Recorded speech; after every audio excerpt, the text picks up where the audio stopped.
Hey, so we are here live with Muryd and April. I feel like we should have theme music. That's ESPN. I know it's game time. Oh my word. Okay, anyway, we're excited to answer some questions that you guys have for us. So the first question is really sort of a statement. This person says, I would like to hear your rebuttal to the cereal in the sink. So if you were at church on Sunday, you heard during the sermon that Muryd mentioned that he used to put cereal in the sink and how it drives me nuts. Used to. Okay, there are times when he still puts things in the sink and it drives me nuts. But it didn't happen today, so it's used to, right? Because I have to have done it again, and then you could have said, I did put cereal. No. But I used to put cereal in the sink. Okay, there's another thing he puts in the sink that's very annoying. Should I just say it? What you talking about? What? So, like the peanut butter. Peanut butter on the fork, on the spoon? On the knife.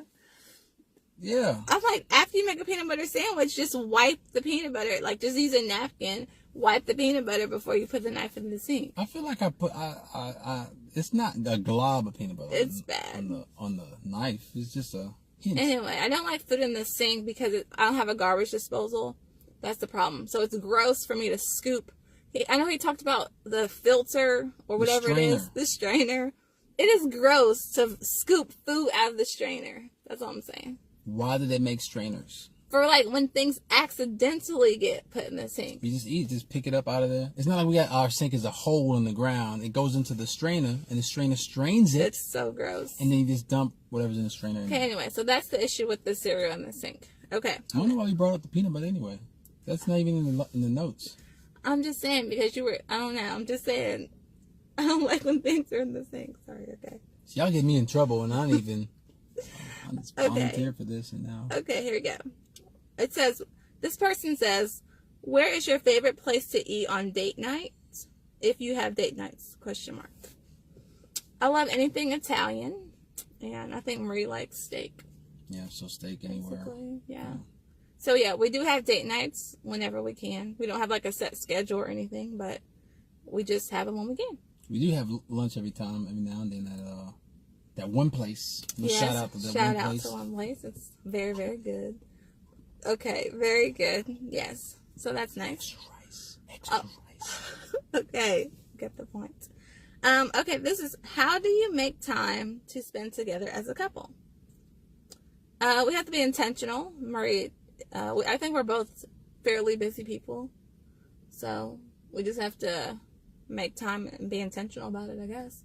Yeah, I mean, I guess sometimes making time, maybe just staying up a little bit later at night. Yeah. So we do what we have to do. So you just make it work. I think the time you spend with your spouse doesn't have to fit inside of a box. So there may be times when you do things that you don't necessarily like doing, but you do them because you get to spend time with your spouse. So. Was that some kind of secret word? No. What does that mean? Nothing. I like doing everything that he likes to do. The things that I don't like to do, he doesn't invite me, and I'm good with that because I don't want to go. So yeah. Frog gigging? No, not doing frog gigging. Sorry. I don't really like being outside, so anything that has to do with outside is a stretch for me. So like I do like family hikes though. Yeah. You say you like family hikes, but not while we're hiking. But I really do deep down like the time with the family hiking. So anyway.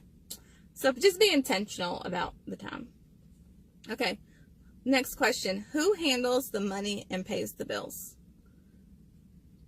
I guess when it comes to who handles money, I guess we talked about this both being in communication with how bills are paid.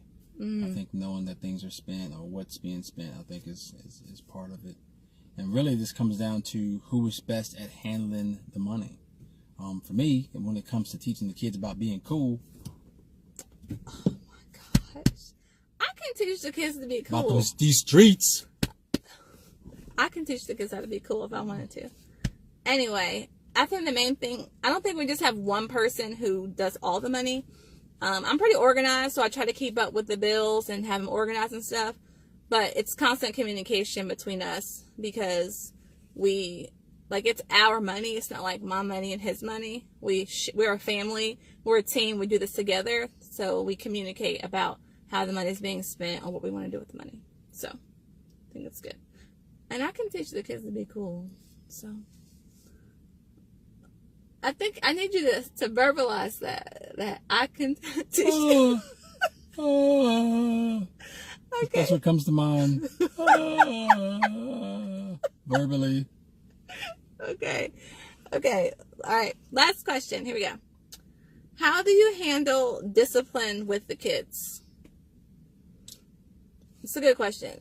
I think consistency, I would say, is probably the most important thing. Yeah, and I would think, once again, goes back to communication. So I can't handle a certain behavior that we're trying to correct one way, and then April can come around and handle that same behavior a totally different way. I remember when our kids were younger, there's certain behaviors that we wanted to, I guess, correct, and we would have a conversation about how we're going to go about doing it, and then we would make sure we follow through with whatever punishment or consequence for that behavior was needed. So yeah, I think the follow through is huge, because like if you tell your kids, if you do this, I'm gonna do whatever, spank you, time out, or whatever it is, and you don't do that, then you're communicating that you don't mean what you say, and then why would they listen to you when you don't mean what you say anyway?